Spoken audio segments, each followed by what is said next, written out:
What is going on, everyone? Welcome to another very exciting episode right here on the MIgardener channel. I am so excited for today's episode because in today's episode, I'm going to get you guys thinking about fall gardening.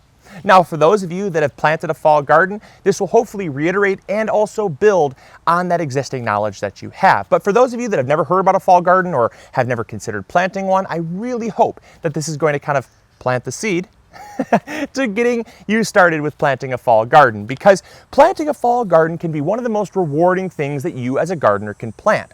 Yes, you can still have your main season crops. I know a lot of people, and I hear it all the time, Luke, I don't like planting in the fall and I don't like planting in the spring because the crops that you can grow in the spring and the fall and the early winter, they're nasty. They're not tomatoes, they're not peppers, they're not zucchinis, they're not cucumbers, they're not herbs like basil and cilantro and these delicious summertime herbs and things like that. But what if I told you that you're possibly thinking of it the wrong way? I'm not going to say that you're wrong because, things like lettuce and spinach and kale and Swiss chard, your leafy greens, those thrive in a fall garden, and they also thrive in a spring garden. But the thing that you really have to think about is the time that you're planting them, the weather around that time that you're planting, and how the weather is progressing. Because in the springtime, we can really only plant cool weather crops because it's already cold. It's starting out cold. It's winter transitioning to spring, which is cold weather kind of getting warmer, but it's still cold, warm. And then 1 week later, it's like blistering hot 80-degree weather. That's how it is here in Michigan, and I know that's how it is for most people. However, in the fall, what you have is the summer. You have heat. You have heat, but it's gradually getting cooler. You can plant a late fall garden with things like lettuce and spinach and kale and those plants that can survive some frost. Absolutely, you can plant those. But what if I told you that in a fall garden, you could also plant things like tomatoes, peppers, zucchinis, cucumbers, everything that you love from a main season garden, you could also plant in a fall garden. And that's because that the weather that those plants enjoy, you're still having in the summertime right about now, middle to late part of August. You're still getting days in the 70s and 80s. You're still getting weather that these plants absolutely love. However, there's a lot of people that only consider one season to grow tomatoes. They only consider one season to grow things like beans or zucchinis or cucumbers. And that's really unfortunate because there is so much time left in your growing season. It's just that a lot of these crops, peppers, cucumbers, your zucchinis, they get tired. They just flat out get tired. And what happens when they get tired? Well, they get stressed, they get diseased, and they slow down their production. So while you still have so much season left to grow, you don't have all that much life left in these plants. And so rather than just let the plants live out their life, what I would suggest doing is what's called stagger planting. All right, we're finally starting to get a little bit of cloud cover and some breeze. It feels so good. I'll tell you what, it's been so hot for the past couple days that it's been hard to come out in the garden and not start sweating the moment I get out here. But the first thing I want to talk about is the idea of stagger planting. What is it and how does it vary from succession planting? Because I know that a lot of you are going to say, well, this is going to sound much like succession planting. And it is a form of succession planting, but it is not exactly succession planting. How it varies is that stagger planting includes planting things outside of the garden in containers to ready them for the garden in succession once another plant reaches maturity and then kind of starts declining in its life cycle. You have another healthy plant to move in its place. So there is a succession there, but it's not a true succession planting, much like if you plant corn, you might plant 25% of your corn 1 week, you might plant 25% of your corn 2 weeks from then, and then so on. You plant 25% and 25%. And after the course of maybe 4 to 7 weeks, you've planted 100% of your corn out. You will never plant any more. And basically, as that corn matures, it prevents you from getting a harvest all at once. That's like true succession planting. That's basically you're getting a harvest all season long, combining that with just the growable space that you have. However, the one thing that us as home gardeners don't really have the luxury of is just tilling up more space. Farmers, they have so much land to where they can succession plant all season long, and they really don't have to worry about running out of space too much. However, if we want to maximize the space in our garden, most of the time I advocate having your, not most of the time I advocate, but most of the time, because I advocate this, our garden is all planted out. There's no space left to plant anything else that's going to maybe come later. And so what happens is when these plants start to fizzle and fade, like these cucumbers next to me or the tomatoes or the zucchinis, when those plants start to fade, their production starts to wane, we have to pull them out. Then we have bare soil. Then we say, well, what else can go here? How much time do we have left? Well, we have, say, 75 days till our first frost. Okay, well, I can grow another zucchini there. Well, what do? We take that zucchini plant, or we take that zucchini seed, we pop it in the ground, then we sit there, twiddle our thumbs for about a week and a half, waiting for it to sprout, all the while looking at bare soil that's not producing any food for us at all. We wait for the plant to sprout. Maybe something doesn't even sprout. Maybe it dies. Maybe a bird comes by and grabs the seed. Maybe a squirrel comes and eats the seed, and you have nothing that sprouts. Okay, well then you replant, you wait another week and a half. You wasted all of this time basically looking at bare soil that's not producing anything for you, when you could properly stagger harvest. Now, stagger harvesting is great, and it's so unique in the sense that what you're doing is you're basically redoing spring all over again, only the main growing season is already taking place. So if I were to have a whole bed of tomatoes, what I could do is about a month to a month and a half, 3 to 5 weeks before your tomatoes start to fizzle out. I know that our tomatoes will start to fizzle out right around the middle part of August. It gets so hot, so humid that they really start slowing down in production.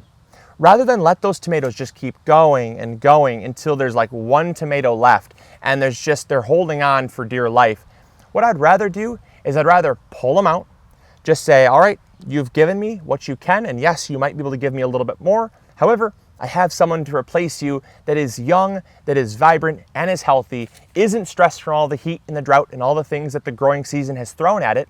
I'm gonna throw that plant right in the ground, let it start growing, and it's basically like you're starting all over again. Now you can do this with other things as well. Like I said, zucchinis. Zucchinis will start to kind of fizzle out right around the early part of August. Right after July, they start to really get hit with powdery mildew. The humidity starts to take a toll. The plants get really long and lanky, and sometimes you even have squash vine borers that'll come in or squash bugs that'll come in and take those plants out. And so rather than just let the plants just keep dragging on, what we'll do is we'll pull those plants out. We'll simply start about 3 weeks before that point. So about the first week in July, we'll plant some squash, some zucchini plants, in some small containers, some 3-inch pots. We'll let those plants start growing and maturing. While those plants are finishing up growing that are in the garden, I will take those nearly, starting to be sickly, still fairly healthy plants. I'll take them and pull them out. As soon as I notice a decline in production, I will pull them out. I will plant some new plants in its place. And that way I don't have to worry, number one, how long it's going to take for those seeds to germinate or if they will germinate. Number two, I'm planting a healthy plant in its place, which is going to help shade the soil right away, rather than have bare soil that can bake from the sun and actually degrade the soil. And number three, I'm actually getting a plant that's going to produce so much sooner, like 3 to 4 weeks sooner. So rather than have a plant that's going to mature in, say, 60 days from planting a seed, it's kind of like you have a plant that's maturing in like 45 to 50 days from the moment that you plant it in the ground. It's kind of a little hack. Even though you're still waiting the same amount of days, you have another plant. You have a plant in the garden that's producing and a plant that's getting ready to produce, ready to switch over, rather than just consider your whole garden space as the planting space that you have. And you need bare space in the garden to plant fresh seed when you could just think of, I start seeds in the spring indoors, or I start seeds in the spring on my patio. Do the exact same thing and have enough time to get that plant up and growing so that you can basically move that plant into the garden as soon as the other plant that you're going to replace is waning. So hopefully that makes sense. I don't know if it did, but I'm hoping it did. And so, because it's an amazing concept. I'll run through a bunch of these here. So broccoli Broccoli does fantastic in the fall. Broccoli, we're gonna plant the seeds in the middle of August. We're gonna plant those seeds to get ready because it's about 80 days to maturity, and they do much better in cool weather than they do in hot weather. So we're gonna plant those in like the middle part of August. During the dog days of summer, we're gonna plant those broccoli seed. Late flat Dutch cabbage. You can do this thing, any cabbage, Copenhagen cabbage, late flat Dutch, Napa cabbage, does not matter. These are 65 days to maturity, so we're gonna wait until the end of August, right when the weather starts to kind of cool down. I wanna plant these. These are gonna go into the fall, early winter, when we're gonna harvest these. So those are gonna be like the last thing we harvest at the end of the season. Beans are another one. Beans only take like 45 to 55 days to start maturing. And so there's no excuse why you can't grow 3 or 4 harvests of beans. But don't wait for your bean plants to start fizzling out before planting them in the ground. Have some ready to go. Same thing with beets. You can multi-sow beets. Take a little 3-inch container, throw like 4 or 5 beet seeds in, evenly spaced. And then that way, when you need a plant that's ready to go and you only have, say, 55 to 65 days till your first frost, you can take that plant that's already growing, throw it in the ground, and it's already a growing seedling. You don't have to wait. And so this is an ideal thing to do. You can do this with almost anything. But what I love to do this with are crops that take a little while longer. Things like spinach and lettuce and radishes, things that I throw in at the very end of the season. I'll throw those in the garden, after I harvest a bunch of crops. I do have some bare space open. I will start those because they germinate super quick and they mature super quick. So starting those does not have as much of an effect as planting things like, broccoli, cabbage, cauliflower, Swiss chard, beets, tomatoes, peppers, zucchini, cucumbers, herbs. You can plant lots of herbs this way. I just cannot stress this concept enough. And it is a great way to keep your garden producing all season long. Also, one thing to consider is that in a lot of places, like here in Michigan, the mosquitoes are crazy. I just had one fly in my ear. All the rain we've had has just turned this entire place into like the Amazon rainforest. The mosquitoes are just nuts at night. So one thing you can think about too is that here in Michigan, we would never have the luxury of taking a tomato plant, growing it out, and then putting a seed in its place because we would never have enough time.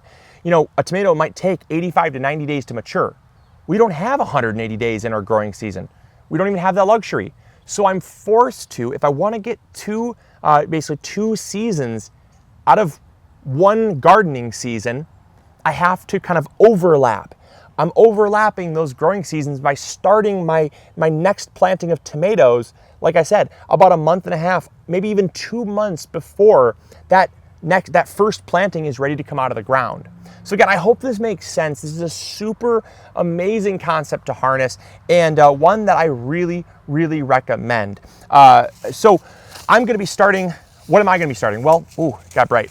I'm gonna be starting in the next week. I'm gonna be starting cucumbers. I'm gonna be starting zucchini. I'm gonna be starting some broccoli.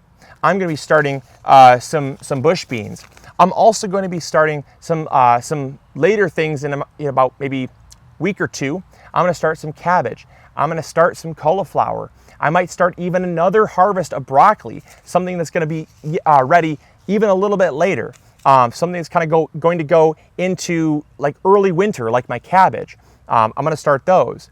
I might start in about 4 weeks things like my beets.